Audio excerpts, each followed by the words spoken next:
Të nderuar televizionistë, përshëndetje, jemi bashkë në këtë edicion informativ këtu në Drita Televizion, ju njohim me zhvillimet e ditës. Një aksident tragjik ka ndodhur në Fushpresë ku 4 të rinj humbën jetën pas një përplasje të fortë me një betonjere. Mjeti i tipit Benz shpërtheu në flak pas përplasjes duke lënë të vdekur 2 vëllezër, një kushërir dhe një shok të tyre. Drejtuesi i betonjeres u largua nga vendngjarja por u dorëzua më vonë në polici. Policia ndërkohë ka arrestuar për largimin nga vendi i aksidentit edhe për drejtimin e mjetit pa leje drejtimi. Një aksident tragjik ka ndodhur pak para mesnatën në Fushpresë ku 4 të rinj të moshave nga 20 deri në 24 vjeç humbën jetën me një herë pas përplasjes së mjetit me një betonjere. Mjeti i tipit Benz, me cilin udhtonin 2 vëllezërit, një kushërir dhe një shok, shpërtheu në flak pas përplasjes pasi ishte i mbushur me gaz. Pamjet e shpërthimit tregojnë forcat zjarfikse që përpiqet të nxjerrin trupat e pajet nga automjeti, që ishte shkatruar plotësisht nga shpërthimi i fuqishëm. Përplasja ka ndodhur kur mjeti i viktimave po lëvizte në rrugën që po kalonte përmes Fushpresës. 4 të rinj humbën jetën me një herë në vendngjarje. Pas aksidentit, drejtuesi i betonjeres Aleksandër Krashi u largua nga vendi i aksidentit, por më vonë u dorëzua në komisariatin e Kamzës, ku rrëfeu edhe ngjarjen. Sipas tij, Krashi ishte duke drejtuar betonjeren dhe tha se automjeti i viktimave e kishte goditur nga pas, duke shkaktuar përplasje fatale. Policia ka arrestuar atë për largimin nga vendi i aksidentit dhe për drejtimin e mjetit pa patent, pasi 24 vjeçari nuk kishte lejen e dur për drejtuar mjetin. Pasi u bë verifikimi, u dërgua për hetim për shkelje të tjera të ligjit. Ishte drejtuesi i mjetit të tipit Benz që kishte marrë nga Rina si vëllain e tij, e rilindin që ishte kthyer nga Gjermania. Ata ishin nga fshati Borizani Fushkrujës, ndërsa shoku i tyre, i cili gjithashtu humbi jetën, ishte nga Fushkruja. Ky aksident ka tronditur komunitetin lokal, ndërsa familjarët dhe të afërmit e viktimave kanë shpërthyer në lotë dhimbje për humbjen e 4 të rinjve, të cilët kishin të armë të ndritur para tyre. Kryeministri i vendit Edi Rama është i bindur në fitoren e padiskutueshme të 11 majit dhe theksoi se nuk synon thjesht një mandat për formimin e kabinetit të ri, por kërkon një shumicë absolute në parlament. Për kritikët ai u përgjigj në një replikë të fuqishme duke mbrojtur punën dhe transformimin që ka sjellë gjatë këtyre 12 viteve. Kryeministri Edi Rama ka shprehur besimin e tij në fitoren e padiskutueshme të Partisë Socialiste në zgjedhjet e 11 majit, duke theksuar se synimi i tij nuk është thjesht formimi i një kabineti qeveritar, por sigurimi një shumice absolute në parlament. Rama theksoi se ky mandat i fortë do të mundsojë që asnjë person të mos ndalë procesin e integrimit të Shqipërisë në Bashkimin Evropian. Dhe këtu nuk është çështja që ja do fitojë Partia Socialiste aritmetikisht. Pra do marrë Partia Socialiste 71 deputet. Partia Socialiste nuk diskutohet. Çështja është Partia Socialiste të marrë një mandat të fortë që mos ketë më asnjë luhatje procesi dhe mos i dalë njeri përpara negociatave, mos i dalë njeri përpara bashkimit me Europën. Sipas tij, ndonse mund të jetë ai në krye të qeverisë në vitin 2030, Partia Socialiste do të jetë angazhuar për finalizimin e të antarësimit të Shqipërisë në Bashkimin Evropian. Do mbaron mandatin 2029, kemi kry punë. Paka shumë ratifikimi merr një 2 vjeçar, unë besoj do bëhet dhe më shpejt të herë për shkaqet që dihen, por kemi kry punë. Dhe a jam unë që shkoj atje dhe ulem për herë të parë tek ajo Albania apo është dikush tjetër, kjo nuk ka pikë rëndësie. Unë ama do ta vë ata, ma vë aty. Edhe do ta marr për dorë kush tjetër. Çfarë do të jetë ai që do jetë? Unë besoj që do jetë socialist. Unë të jetë socialiste, por marrë për dorë, të them ullu tani, edhe vazhdoni ju gjenerata e TikTok-u drejtoni Shqipërinë, se do ta kemi vendet TikTok. Gjithashtu, ai nuk ka nguruar të reagojë ndaj kritikëve për korrupsion dhe dështim gjatë mandatit të tij, duke ju përgjigjur me fjalë të arshpra dhe duke përmendur arritjet dhe transformimin që ka ndodhur gjatë këtyre viteve. Se je i knetës ti komplet, derisa flet komplet si kneta, je totalisht i marrë peng nga kneta, nuk kam lidhje më fare me këto vjedhjet që flet ti, po kjo është em tjetër. Si shembull i suksesit të tij, Rama solli lezhën, ku ai tha se Bregdeti i saj do të jetë sa i ngjashëm me atë të Spanjës, fal projekteve të realizuara në hullëheqjen e kryebashkiaut Kutpjerin Ndreu. Sali Berisha ka paralajmëruar një audit të plotë të gjitha strukturave të qeverisë nëse Partia Demokratike do të rikthehet në pushtet. Ai ka theksuar se qëllimi është kthimi i parave të vjedhura gjatë qeverisjes së socialistëve. Gjatë prezantimit të librit të tij, Libri i zi i rilindjes, Berisha ka kritikuar keqeverisjen dhe abuzimet e qeverisë aktuale.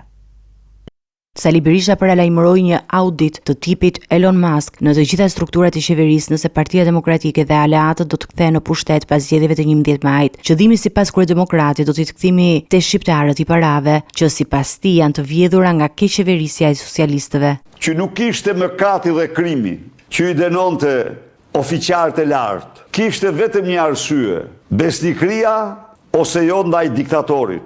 Problemet e brendshme midis Edi Rams, Linda Rams dhe Erion Velis do të shtoj këtu, se Linda tani është një faktor. Reforma në sistemin e drejtësisë, me ndihmën e Komisionit Venecias dhe aleatëve, është një tjetër zotim i shpallur i Sali Berishës nëse do të kthehet si kryeministër. Dhe pollet tjera tregojnë se shumica e shqiptarëve nuk aprovojnë kur drejtësinë politike të Edi Rams. Këtë deklarata, lideri i Partisë Demokratike i bëri gjatë prezantimit të votimit Libri i Zi i rilindjes, ku theksoi se ky titull i përshtatet abuzimeve të bëra nga pushteti aktual. Tek pyetja konkrete, pra e bëra këtë analizë se problemi nuk është tek Sali Berisha, por është universal. Është për njeriun e lirë, për shoqërinë e lirë në botë. Por nga ana tjetër, nuk ka dyshim që kam besim të plot goditja që morën në Shtetet Bashkuara, ekstremizmi i majt i udhëhequr nga George Soros do vi dhe në Shqipëri, masi nuk do mbështeten më, siç janë mbështetur. Ju lutem zotëri, kujtoni vetë një moment, kujtoni Donald Lun, në kulmin e kanabizimit të Shqipërisë, dilte për krahas Sajmir Tahirit dhe përgëzonte policinë për rezultate të shkëlqyera kundra drogës. Duke u referuar gjetjeve që sipas tij janë të zbardhura në libër, për Berishën Shqipëria madhështore është një projekt i zbatueshëm. Por që ti paraqiste ambasadorja e Shteteve të Bashkuara ishte turp i dheut. Kështu që Shtetet e Bashkuara shpëtuan vetjen rradh parë. Kombi amerikan shpëtoi dhe po shpëtoi ai është garant për sigurinë, por ka vlerë shumë të madhe edhe për vlerat universale, jo vetëm në Amerikë, po dhe në botë. Erion Velia i ka firmosur nga qelia shkarkimin e Anuel Aristanit dhe emërimin e Sara Gonxhait si kryetare në detyrë e Bashkisë së Tiranës. Ky vendim bie ndesh me mbështetjen e kryeministrit Edi Rama për Aristanin, duke shtuar tensionet mes tyre. Vendimi i Veliait për të ndryshuar drejtimin e bashkisë pritet të sjellë përplasje të reja politike.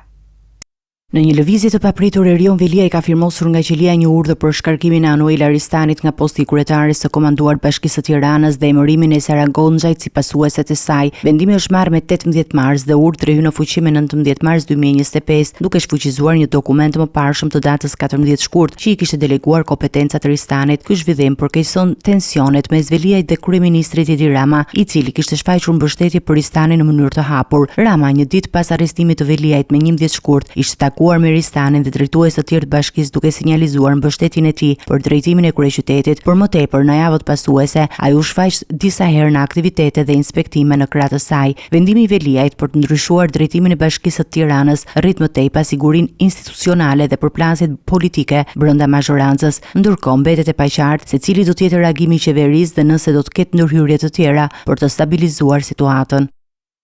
Kryetari i Bashkisë së Tiranës, Erion Velia, është pyetur nga SPAK për përdorimin e telefonit të celular të një polici të paraburgimit të Durrësit gjatë transportit të tij në Tiranë. Pyetja u realizua në praninë e avokatëve të tij dhe pas 2 orëve të hetimit nga agentët e BK-s dhe prokurorit Ols Dado. Akuza e ngritur ndaj tij është mbajtja e sendeve të ndaluara në burg, pasi përdorimi i telefonit është i ndaluar gjatë transportimit të arrestuarve.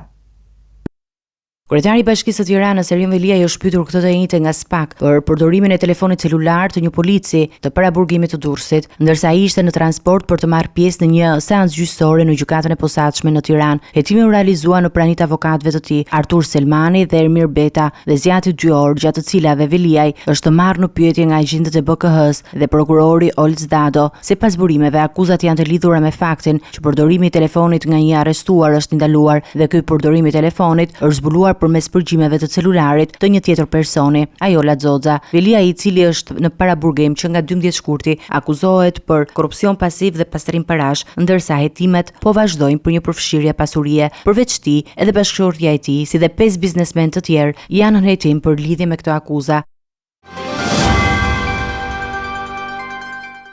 Policia e Vlorës ka realizuar një operacion të suksesshëm në fshatin Gorisht, ku janë sekuestruar 3 armë dhe një sasi lëndë eksplozive plastike. Një 57 vjeçar është arrestuar pasi bante të fshet armët dhe eksplozivin për t'i dorëzuar grupeve kriminale. Lënda plasëse ishte përgatitur për përdorim dhe ndodhej e ndarë në Kallop. Një operacion i zhvilluar nga policia e Vlorës ka çuar në sekuestrimin e 3 armëve të zjarrit dhe një sasi lëndë eksplozive plastike gjatë një kontrolli në banesën e një 57 vjeçari në fshatin Gorrish Selenic në lagjen Erxhepaj. Gjatë kontrollit të ndërmarrë u gjetën dhe u sekuestruan armët e fshehura si dhe 10 kallëp lëndë eksploziv plastik, të cilët ishin gati për të përdorur. Hetimet paraprake kanë nxjerrë dyshime se armët dhe lënda eksplozive plastike ishte fshehur nga shtetësia arrestuar për të përdorur nga grupe kriminale në aktivitetet palishme. Shtetësia arrestuar është në hetim në lidhje me grupe të tilla dhe për ruajtjen e armëve dhe eksploziveve që mund të përdoren për aktivitete të rrezikshme. Operacioni u realizua nga sektori për hetimin e krimeve të rënda dhe seksioni për mbështetjen operacionale të hetimit në policinë e Vlorës në drejtimin e prokurorisë. Hetimet vazhdojnë për të identifikuar individë të tjerë që mund të jenë të përfshirë në këtë aktivitet kriminal.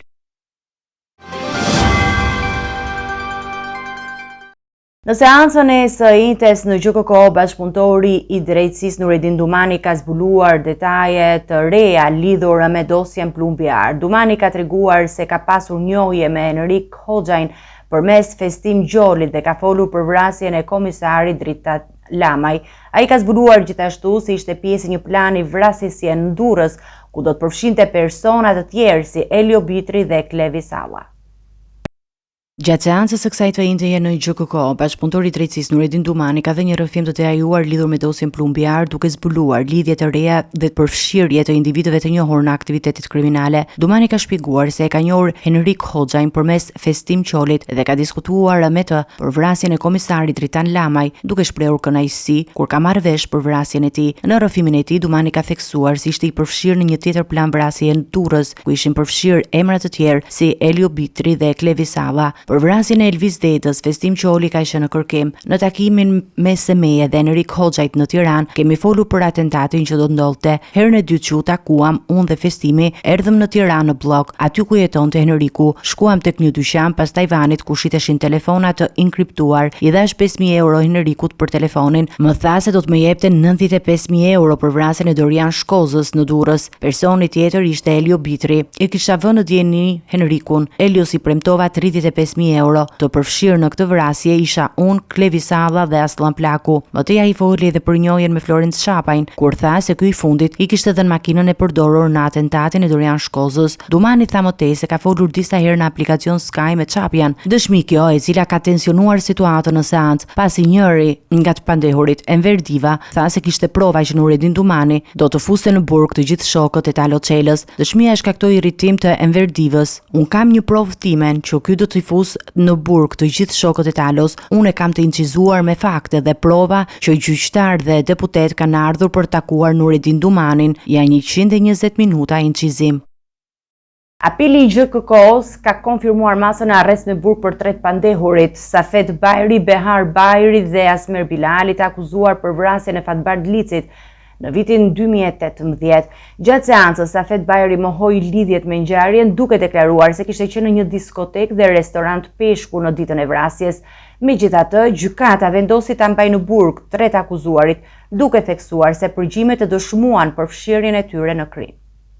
Apeli i GJKO-s ka lënë në fuqi masën e arrest në burg për Safet Bajrin, Behar Bajrin dhe Asmer Bilalin, të cilët akuzohen për vrasjen e Fatbar Dlicit me 8 gusht 2018, një ngjarje që tronditi opinionin publik. Gjatë seancës, Safet Bajri ka mohuar çdo lidhje me vrasjen dhe ka pretenduar se në ditët e ngjarjes kishte qenë në një diskotek dhe restorant peshku në Tiranë. Ai ka argumentuar se ndodhej larg vendit të kërkimit dhe nuk kishte asnjë lidhje me ngjarjen e rëndë. Megjithatë, gjykata ka vendosur të mbajë në burg Bajrin, Bilalin dhe Behar Bajrin, duke theksuar se përgjimet e siguruara nga hetuesit kanë provuar përfshirjen e tyre në ekzekutimin e licit. Në bazë të hetimeve të kryera nga SPAK, vrasja e Fatbar Dlicit dyshohet të ketë qenë një akmarrje për vrasjen e ish efektivit të policisë, Boran Borçana, ngjarje që ka ndodhur më herët dhe që Behar Bajri ka lidhur me licin, duke akuzuar atë si personin përgjegjës për vrasjen e Borçanës. Për të realizuar këtë krim, Bajri dhe Bilali janë akuzuar se kanë organizuar dhe ekzekutuar vrasjen e licit, ndërsa Eria Ago, një ishmiz dhe dashura e Safet Bajrit, ka dyshuar për rolin e saj si bashkëpunëtore. Ajo dyshohet se ka udhëhequr automjetin që ka transportuar autorët e krimit drejt Shkodrës ditën e vrasjes. Në vazhdim të hetimeve, SPA ka siguruar provat mjaftueshme për të mbështetur akuzat ndaj Safet Bajrit, Behar Bajrit dhe Asmer Bilalit. Hetuesit kanë përdorur përgjigje telefonike dhe prova të tjera për të treguar lidhjen e ngushtë midis tyre dhe për të zbardhur arsye dhe mënyrën e realizimit të vrasjes së Fatbardlicit, pavarësisht mbrojtjes së Bajrit se nuk kishte lidhje me ngjarjen. Gjykata ka vendosur që masat e sigurisë të qëndrojnë të pandryshuara dhe të vazhdojnë hetimin për të zbuluar të gjithë rrjetin që mund të ketë qenë i përfshirë në këtë vrasje. Icime të tjera informacione kalojmë në zhvillimet nga rajoni. 59 viktimat e tragjedisë që ndodhën në një klub nate në Koçan, Maqedoninë e Veriut, me 16 mars u varrosën në një ceremoni ku qytetarët ndanë dhimbjen e tyre dhe kërkuan përgjegjësi nga institucionet për këtë ngjarje të rëndë. Koçani ka hyrë në një javë zie dhe qyteti është i mbushur me fotografitë të rinjve që humbën jetën. Autoritetet kanë njoftuar se mbi 150 persona janë të plagosur, disa prej të cilëve ndodhen në gjendje të rëndë. Tragjedia që goditi Koçanin me 16 mars, ku humbën jetën 59 persona si pasojë e një zjarri në një klub nate, ka lënë pas dhimbje të thellë në qytet. Në një ceremoni të përbashkët mortore, viktimat u varrosën në qytet, ku qytetarët morën pjesë masivisht për t'u solidarizuar me familjet e tyre dhe për të shprehur dhimbjen. Pjesëmarrësit në këtë ngjarje mbushën sheshin kryesor të qytetit, ku ishin vendosur fotografitë e të rinjve që humbën jetën tragjikisht. Shumë qytetarë mes lotëve dhe pikëllimit shprehen mbëdhefin ndaj institucioneve që sipas tyre ishin përgjegjës për dështimin që të shohin në këtë tragjedi dhe kërkuan përgjegjësi. Koçani ka hyrë në një javë zie dhe qyteti është i mbushur me ndjenja dëshpërimi dhe revoltimi për këtë ngjarje tragjike që mori jetën e 59 të rinjve. Nga ana tjetër, hetimet për këtë tragjedi kanë shpallur 23 persona të dyshuar, mes të cilëve janë ish ministra dhe zyrtar të lartë. Autoritetet kanë bërë të ditur se 150 persona janë të lënduar nga shpëthimi i zjarrit dhe për disa prej tyre gjendja shëndetësore është rënduar, por ato janë jashtë rrezikut për jetën. Ndërkohë, familjet e viktimave kërkojnë drejtësi dhe përgjegjësi për këtë tragjedi që ka shkaktuar jetët e shumë të rive dhe ka lënë në hije të thellë qytetin e Koçanit. Presidenti i Serbisë Aleksandar Vučić ka reaguar ashpër pas nënshkrimit të një memorandumi për bashkëpunim në fushën e mbrojtjes mes Shqipërisë, Kroacisë dhe Kosovës, duke e cilësuar këtë si një përshkallëzues të situatës në rajon. Ai tha se Serbia do të mbrojë veten nga çdo agresor i mundshëm dhe ka ngritur këtë çështje në takimet me sekretarin e përgjithshëm të NATO-s, Mark Rutte. Presidenti i Serbisë Aleksandar Vučić ka deklaruar se Shqipëria dhe Kroacia kanë hyrë në një garë armësh pas nënshkrimit të një memorandumi për bashkëpunim në fushën e mbrojtjes me Kosovën. Gjatë një konference për gazetarët, Vučić e cilësoi këtë veprim si një sfidë për Serbinë, duke shtuar se vendi i tij do të mbrojë integritetin territorial nga çdo kërcënim. Është situatë e vështirë për ne, por ne kemi kuptuar mesazhin e tyre. Duhet ta ruajmë vendin tonë dhe të mbrojmë me sukses nga çdo agresor i mundshëm. Ai argumentoi se ky memorandum shkel marrëveshjen nën rajonale për kontrollin e armëve nga viti 1996 edhe pretendoi se NATO nuk është njoftuar për këtë veprim. Këtë çështje ai e ngriti edhe gjatë bisedës me sekretarin e përgjithshëm të NATO-s, Mark Rutte, por pa zbuluar reagimin e tij. Nga ana tjetër, Rutte shkroi në rrjetet sociale X se ishte diskutuar me Vučić për sigurinë rajonale dhe për forcimin e marrëdhënieve mes NATO-s dhe Serbisë. Deklaratat e përbashkëta të ministrave të mbrojtjes të Kroacisë, Shqipërisë dhe Kosovës synojnë të thedhojnë bashkëpunimin ushtarak mes tre vendeve dhe të forcojnë sigurinë në rajon.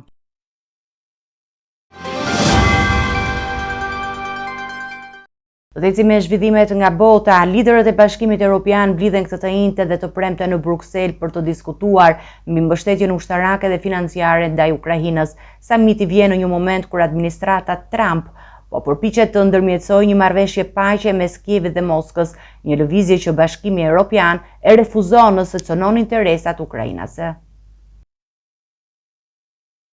Mbështetja ushtarake dhe financiare për Ukrainën është tema kryesore e samitit të liderëve të Bashkimit Evropian që po zhvillohet në Bruksel këtë të njëjtë edhe të premte.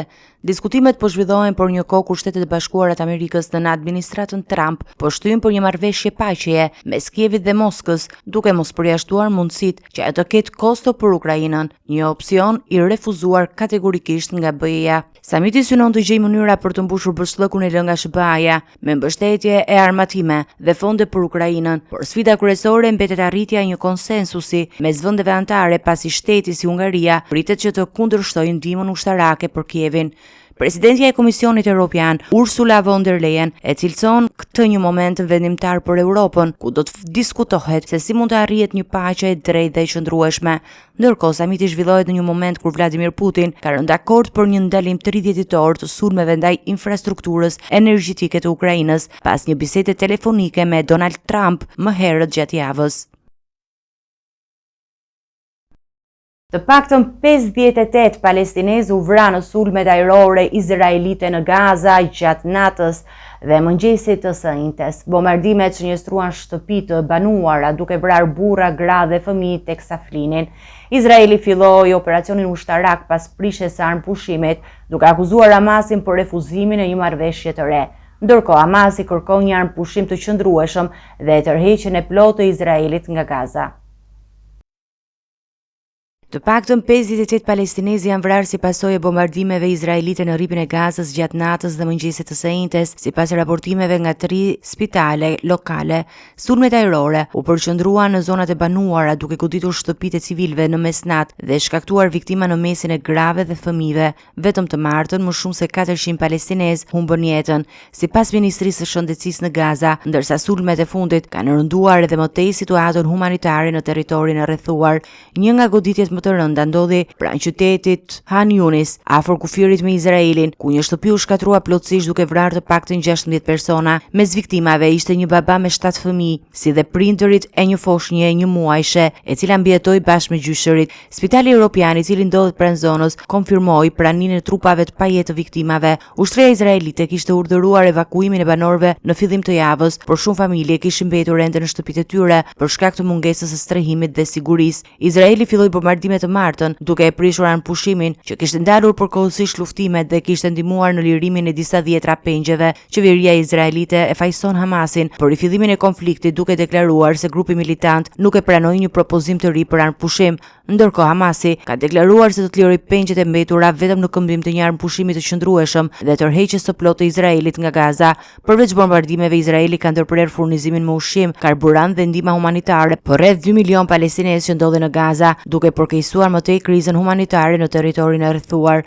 Administrata amerikane, e cila më parë kishte ndërmjetësuar armëpushimin, ka deklaruar mbështetje të plotë për veprimet e Izraelit. Ndërkohë, Hamasi ka shprehur gatishmërinë për të dorëzuar pushtetin tek autoriteti palestinez ose një komunitet pavarur, por refuzon të dorëzojë armët pa një zgjidhje përfundimtare të konfliktit dhe njohjen e të drejtave të palestinezëve. Me dhunën që vazhdon të përshkallëzohet, perspektivat për një zgjidhje të shpejtë mbetet e pasigurt, ndërsa komuniteti ndërkombëtar bën thirrje për ndërprerjen e menjëhershme të luftimeve. Autoritetet turke kanë arrestuar 37 persona për postime në internet lidhur me ndalimin e kryetarit të Bashkisë së Stambollit, Ekrem Imamoglu. Arrestimi i tij ka shkaktuar protesta masive në qytete të ndryshme pavarësisht ndalimit 4 ditor të tubimeve nga qeveria. Përveç ndalimit të protestave, qeveria turke ka kufizuar aksesin në disa rrjete sociale dhe ka bllokuar rrugët kryesore. Në Turqi, 37 persona janë arrestuar për shkak të postimeve të tyre në internet në mbështetje të kryetarit të Bashkisë së Stambollit, Ekrem Imamoglu, i cili autoritetet i cilësuan si provokuese. Arrestimi i Imamoglut, një nga rivalët kryesor politik të presidentit Recep Tayyip Erdogan, u bënën akuza për korrupsion dhe mbështetje të një grupi terrorist. Megjithatë, opozita e konsideron këtë veprim si një tentativë për puç kundër presidentit të ardhshëm të vendit. Shumica e 105 personave të arrestuar së bashku me Imamoglun janë pjesë e stafit të Bashkisë së Stambollit. Ndalimi i tij ka shkaktuar protesta të mëdha në Stamboll, Ankara dhe qytete të tjera, me mijëra qytetarë që dolën në rrugë dhe kampuse universitare për të kundërshtuar vendimin e autoriteteve. Pavarësisht se qeveria turke ka urdhëruar ndalimin e protestave për 4 ditë, demonstratat nuk janë ndalur. Ministri i Brendshëm tha se gjatë 24 orëve të para për arrestimin e Imamoglut në platformën X janë shpërndar 18.6 milion postime mbi këtë çështje. Autoritetet turke kanë identifikuar 261 llogari në rrjetet sociale, përfshirë 62 jashtë vendit, që sipas tyre kanë shpërndar përmbajtje që nxisin krim dhe urrëtie. Përveç ndalimit të protestave, qeveria ka bllokuar disa rrugë dhe ka kufizuar qasje në disa platforma sociale, duke shkaktuar reagime të forta nga opozita dhe mbështetësit e Imamoglut. Franca po planifikon shpërndarjen e një manuali mbijetese për çdo familje për të ndihmuar qytetarët të përgatiten ndaj kërcënimeve të ndryshme, përfshirë këtu konfliktet e mundshme të armatosura. Broshura 20 faqeshe do të ofrojë udhëzime praktike për situata emergjente, nga fatkeqësitë natyrore deri tek sulmet kibernetike dhe incidentet bërthamore. Franca po përgatitet të shpërndajë një manual mbijetese për çdo familje për të ndihmuar qytetarët që janë të përgatitur për kërcënime të mundshme, përfshirë konflikte të armatosura në territorin francez. Ky manual 20 faqesh synon të rrisë qëndrueshmërinë e qytetarëve ndaj krizave të ndryshme, duke përfshirë fatkeqësitë natyrore, incidente teknologjike dhe kibernetike, krizat shëndetësore si COVID-19 dhe sulmet terroriste. Zëdhënësia e kryeministrit konfirmoi se broshura do të përfshin këshilla praktike për mbrojtjen e vetes dhe të dashurve gjatë vizitave gjatë situatave emergjente. Manuali do të ofrojë informacion mbi kontaktet e urgjencës, përdorimin e kanaleve radio për informacion të besueshëm dhe udhëzime për sigurinë në rast të një incidenti bërthamor. Në përmbajtjen e tij do të përfshihet edhe lista e një kompleti mbijetese ku rekomandohet sigurimi i ujit të pishëm, ushqimeve të konservuara, baterive, elektrikëve të dorës dhe ilaçeve të nevojshme si paracetamol dhe solucion fiziologjik. Ky plan është një linjë në përditësimet e fundit të broshurave të ngjashme në Suedi dhe Finland, të cilat ndihmojnë qytetarët të përgatiten për kriza të ndryshme. Nëse miratohet, manuali pritet të shpërndahet në të gjithë vendin përpara sezonit veror.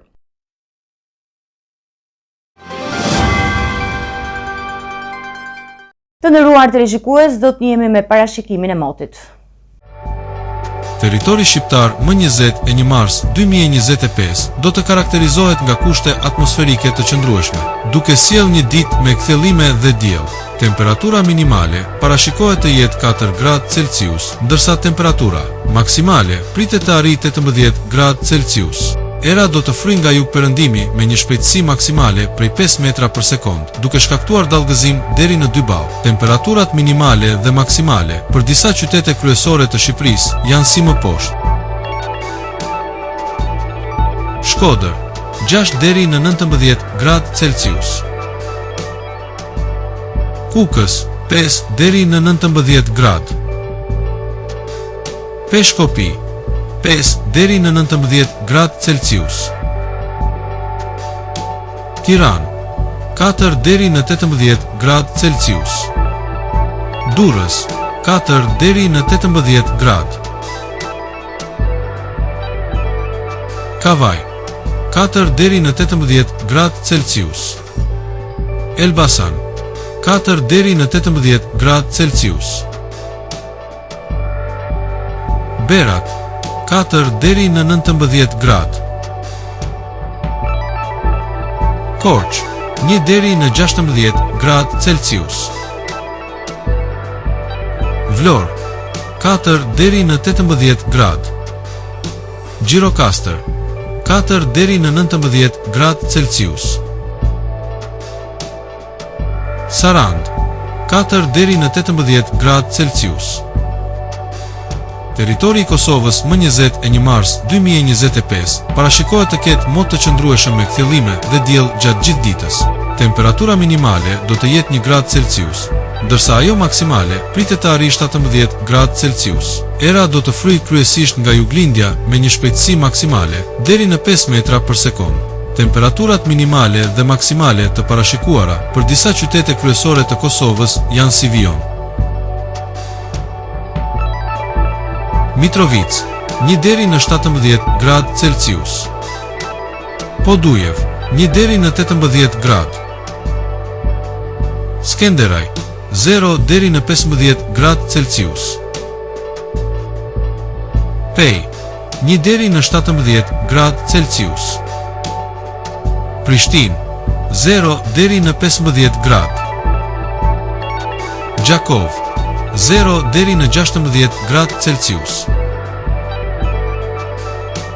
Malishev, 0 deri në 16 gradë Celsius. Gjilan, 1 deri në 17 gradë. Ferizaj, 1 deri në 18 gradë Celsius. Kaçanik, 1 deri në 17 gradë. Suharek, 0 deri në 16 gradë Celsius. Prizren, 0 deri në 16 gradë Celsius. Të nderuar teleshikues, ishte gjithçka e përgatitur në këtë edicion informativ. Ju faleminderit për vëmendjen tuaj. Bashkë do takojmë në edicione të tjera. Deri atëherë, kalofshit mirë dhe miru takofshim.